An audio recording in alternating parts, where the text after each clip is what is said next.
So what's the most important metric in your business? Is it sales? Is it gross profit or net income? What is the number one metric, the number that you want to look for in a business to measure the health and success of a business? So it all boils down to the net income, okay? So it really doesn't matter what your sales are. You can generate hundreds of millions of dollars in sales and be losing hundreds of millions of dollars. You can generate thousands and thousands of leads and never get a deal. You can have a gross operating profit margin of 50% and still be losing money.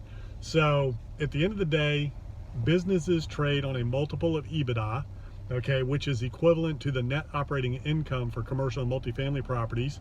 That's how they are valued and that's how they trade.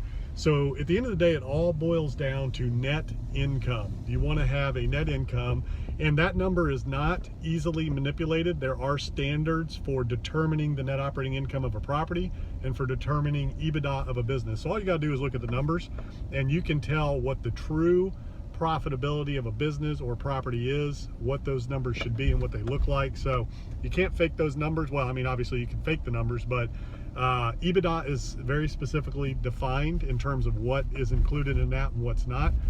Same thing with net operating income. It's basically income minus your operating expenses is going to leave you with a net income. So anything that falls below that to manipulate the bottom line, you can just eliminate to understand the true opportunity, the true profitability of a business or a property. Now, sales are important, right? There's a saying in the industry of a lot of businesses that sales cures all. What that means is the more sales you have, a lot of times the more mistakes you can hide and the more efficiencies you will find in your business. So as your sales grow, your expenses, you want to have your expenses reducing exponentially quicker than your sales are growing. So you don't want to grow your expenses faster than your sales are growing. You want to grow your expenses slower than your sales are going. Sales can hide a lot of mistakes. Sales can hide a lot of inefficiencies. So sales can make up a lot of ground, but sales are not the most important thing.